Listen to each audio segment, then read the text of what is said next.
నమస్తే అండి, welcome to my channel. నేను విజయగర్ధర్. చాలా మంది కన్ఫ్యూజన్ గా ఉంటారండి, ఏ హెల్త్ ఇన్సూరెన్స్ కంపెనీ తీసుకోవాలి. మనకి మార్కెట్ లో చాలా కంపెనీస్ అందుబాటులో ఉన్నాయి కదా, సో ఏది ఎక్కువ క్లైమ్ ఇస్తున్నారు మనకి.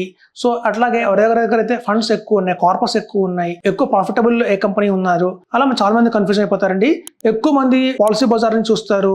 అలాగే ఈ మధ్య యూట్యూబ్ ఛానల్స్ కూడా చాలా మంది ఎక్కువ మంది ఫాలో అవుతున్నారు ఏ హెల్త్ ఇన్సూరెన్స్ కంపెనీ మంచి తెలుసుకోవడంలో. సో నా ఉన్న ఈ 20 years ఎక్స్పీరియన్స్ చెప్తున్నానండి.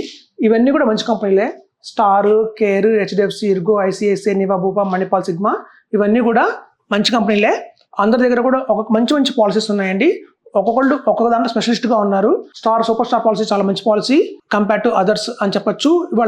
వాళ్ళు చాలా ఒకప్పుడు ఫ్యామిలీ హెల్త్ ఆప్టిమా కావచ్చు, కొన్ని మెడి క్లాసిక్ కావచ్చు, కొన్నిట్లో స్ట్రగుల్ అయ్యారు వాళ్ళు. కానీ వాటన్నిటి కూడా మార్చుకుంటూ ఇప్పుడు సూపర్ స్టార్ పాలసీ అయితే మంచి పాలసీ పట్టుకొచ్చారు వాళ్ళు. అలాగే కేర్లో కూడా సుప్రీం పాలసీ చాలా బాగానే ఉంటుందండి. అలాగే ఇర్గో, ఐసిఐసిఐ అయితే చూడండి, బ్రోకర్స్ అనే వాళ్ళు ఉంటారు. అలా ఏంటంటే అన్ని కంపెనీలు డీల్ చేస్తారు. మనం చూస్తే పాలసీ బజార్ కావచ్చు, డిట్టో కావచ్చు, వీళ్ళంతా ఏం చెప్తారంటే you are the best brokers, insurance brokers. మేము యునానిమస్గా మీకు అన్ని కంపెనీల గురించి బెస్ట్ పాలసీస్ చెప్తాము అంటారు అని చెప్తారు. కానివ్వండి, ఇండైరెక్ట్గా వాళ్ళు ఏం చేస్తున్నారంటే ఎక్కువ మంది పాలసీ బజార్ ఐసిఐసిని పుష్ చేస్తుంది మార్కెట్లోకి. వాళ్ళ దగ్గర 2 hours మీకు క్లైమ్ వస్తుంది అంటే 2 hours ఆపరేషన్ కూడా మీరు క్లైమ్ వస్తుందని చెప్పి, 2 hours ఆపరేషన్ కాదండి, ఏ ఆపరేషన్ కైనా 2 hours కంటే బియాండే పడుతుంది. ఇప్పుడు చూడండి, హాస్పిటల్లో అడ్మిట్ అయ్యి రూమ్ తీసుకోవడానికి 2 hours పడుతుంది. తర్వాత ఆపరేషన్, తర్వాత అబ్జర్వేషన్, ఇవన్నీ కలుపుకుంటే 6 hours ఈజీగా అవుతుంది. సో ఒక చిన్న క్యాచీ పాయింట్ చెప్పి వాళ్ళు అందరినీ ఐసిఐసిఐకి తీసుకెళ్తారు. అలాగే డిట్టో యాస్టీస్ మనకి ఏజెంట్ గా కనిపిస్తుంది హెచ్డిఎఫ్సి ఇర్గోలో. అంత మంచి పాలసీలు ఉన్నా కూడా నివా, భూపాలో, అలాగే కేర్ లో, స్టార్ లో అవన్నీ కాదండి హెచ్డిఎఫ్సి తీసుకోండి అని చెప్పి ఫోర్స్ఫుల్ గా కూడా మనకి డిట్టో వాళ్ళు హెచ్డిఎఫ్సి అంటుంటారు. వాళ్ళు చూడండి, వాళ్ళు ఒక ఏజెంట్ గా పనిచేస్తున్నారు తప్ప అన్బాస్డ్ చెప్పట్లేదు. మనం ఎప్పుడు కూడా కంపెనీని బట్టి మనం పాలసీ తీసుకోకూడదండి, మన దగ్గర రిక్వైర్మెంట్ బట్టి. ఇప్పుడు చూడండి, సపోజ్ ఒక యంగ్ కపుల్ ఉంది, కొత్తగా మ్యారేజ్ అయింది, వాళ్ళకి 1 year తర్వాత మెటర్నిటీ కవర్ కావాలి. సో మనకి 1 year తర్వాత మెటర్నిటీ కవర్ ఎవరు ఇస్తున్నారు, ఉన్న వాటిలో బెస్ట్ తీసుకొని ఆ పాలసీ తీసుకోవాలండి. అలాగే చూడండి, కొంతమందికి పీఈడీస్ ఉంటాయి, అంటే ప్రీ ఎగ్జిస్టింగ్ డిసీజ్ ఉంటాయి.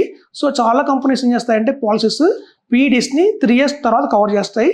కానీ కొన్ని కంపెనీస్లో పాలసీస్ ఎలా ఉన్నాయంటే అలాంటి పీఈడీస్ని కూడా 1 year తర్వాత కూడా కవర్ చేస్తున్నారండి. సో మనకున్న రిక్వైర్మెంట్ బట్టి మనం కంపెనీ సెలెక్ట్ చేసుకోవాలి, కానీ ఏ కంపెనీ బెస్ట్, ఏ కంపెనీ తక్కువ అని చెప్పి తీసుకోకూడదు. ఎందుకంటే క్లైమ్ రేషియోస్ చూడండి, ఇవాళ 91% ఇచ్చిన క్లైమ్ రేషియో ఉన్న కంపెనీ కూడా కంటిన్యూస్ గా అలా మెయింటైన్ చేస్తుందని చెప్పలేము. ఆఫ్టర్ 2030-35 తర్వాత కంపెనీ ఉండకపోవచ్చు, వాల్యూస్ కూడా అయిపోవచ్చు. సో కాబట్టి ఎప్పుడు కూడా క్లైమ్ రేషియోని బట్టి మీరు వెళ్ళకండి. కంపెనీలో ఉన్న స్ట్రెంత్ ఏంటి, వాళ్ళు ఎంత మార్కెట్లో క్యాపిటలేషన్ ఉంది వాళ్ళకి, సో ఇలాంటివన్నీ కూడా పారామీటర్స్ ఉంటాయి, అలా తీసుకోవాలి. ఇప్పుడు చూడండి, పాలసీ బజార్ చూడండి ఎంతసేపు ఐసిఐసిఐ ఉంటుంది, డిట్టో వాళ్ళు యునానిమస్గా హెచ్డిఎఫ్సి ఇర్గో తీసుకోమని చెప్తుంటారు. అంటే మీరు చూడండి, ఐసిఐసిలో వీళ్ళ ఉద్దేశంలో ఐసిఐసి మంచి పాలసీ కాదని, వీళ్ళ ఉద్దేశంలో హెచ్డిఎఫ్సి మంచి పాలసీ కాదని. కానీ అలా కాదు, బయట రెండిట్లో మంచి ఆప్షన్స్ ఉన్నాయి. మనకు రిక్వైర్మెంట్ బట్టి తీసుకోవాలి. కొన్ని పాలసీస్లో ఎలా ఉంటుందంటే 60 years తర్వాత కనుక మనం పాలసీ తీసుకుంటే కోపేమెంట్ కంపల్సరీ అంటారు 10%. సో కొన్ని కంపెనీస్ మనకు వద్దు, మనకు అలాంటి కోపేమెంట్ వద్దు అన్నప్పుడు అలాంటి 60 years దాటిన వాళ్ళు కూడా, సీనియర్ సిటిజన్స్ ఎవరైతే ఉన్నారో వాళ్ళకి 100% మనకి క్లైమ్ ఎక్కడ వస్తుంది అనేది ఆ బేసిస్ మీద మన పాలసీ తీసుకోవాలి. కానీ అలా కంపెనీ బట్టి మనం వెళ్ళిపోకూడదండి. సో కంపెనీ బట్టి వెళ్ళాలనేది రాంగ్. ఇప్పుడు మనం చూస్తే ఇవన్నీ కూడా మంచి కంపెనీలే, నా దగ్గర ఒక్కొక్క పాలసీ మంచి పాలసీస్ ఉన్నాయి. సో మనకున్న రిక్వైర్మెంట్ బట్టి ప్రీమియం చూసుకొని మనం ఫ్యూచర్లో కూడా వాళ్ళు ప్రీమియమ్స్ పెంచుతారా, ఒకవేళ ఫ్యూచర్లో వాళ్ళు భయంకరంగా ప్రీమియమ్స్ పెంచితే ఆ ప్రీమియమ్స్ మనం కట్టలేమా, సో అవి కూడా ఆలోచించుకోవాలండి. ఎందుకంటే ప్రీమియం 35 years వరకు మనం పాలసీ తీసుకుంటాము, 70 years కూడా అదే ప్రీమియం ఉండదు. Every 5 years black of 5 years premium మారిపోతూ ఉంటుంది. ఇప్పుడు కొత్తగా కొన్ని ఆప్షన్స్ వస్తున్నాయి, ప్రీమియం క్యాప్ అని, అవన్నీ కూడా. సో అది కూడా 50 years దాటకుండా ఉంటేనండి, 50 years దాటిపోతే ఆ క్యాప్స్ కూడా పనిచేయవు. కాబట్టి ఇవన్నీ కూడా ఒక మార్కెటింగ్ టూల్స్ వాడతారు మిమ్మల్ని అటాక్ చేయడానికి.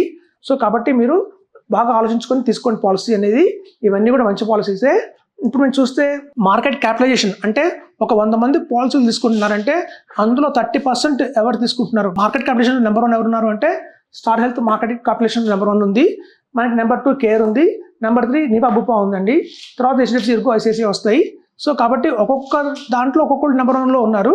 సో కాబట్టి మనం బ్లైండ్గా కాకుండా బాగా ఆలోచించుకొని మన రిక్వైర్మెంట్ ఏదో చూసుకొని ముందు దానికి తగ్గట్టుగా మనం తీసుకుంటే కనుక మనకి బాగుంటుందండి హెల్త్ ఇన్సూరెన్స్. కాబట్టి మీరు బ్లైండ్గా పాలసీ బజార్ని డిట్టోని నమ్మకండి.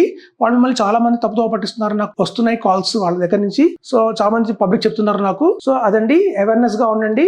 ఒక మంచి హెల్త్ ఇన్సూరెన్స్ తీసుకోండి. ఒకవేళ మనం హెల్త్ ఇన్సూరెన్స్ తీసుకున్నాము అంటే మనం నెక్స్ట్ 30 years కూడా దాన్ని కంటిన్యూ చేసే విధంగా ఉండాలి. మధ్యలో వేరే కంపెనీ మారిపోతే మనమే లాస్ అవుతామండి. సో కంపెనీస్ బాగానే ఉంటాయి కానీ లాస్ మనకు వస్తుంది.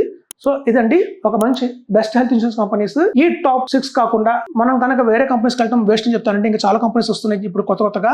ఆ చిన్న కంపెనీలకు వెళ్ళకండి, ఎందుకంటే మనం బ్రాండెడ్ కంపెనీస్ని వదిలేసి కొత్త కంపెనీస్కి వెళ్ళడం ఇంకా బెస్ట్. సో కాబట్టి ఈ బెస్ట్ కంపెనీస్కి వెళ్ళని చెప్తాను. Thank you.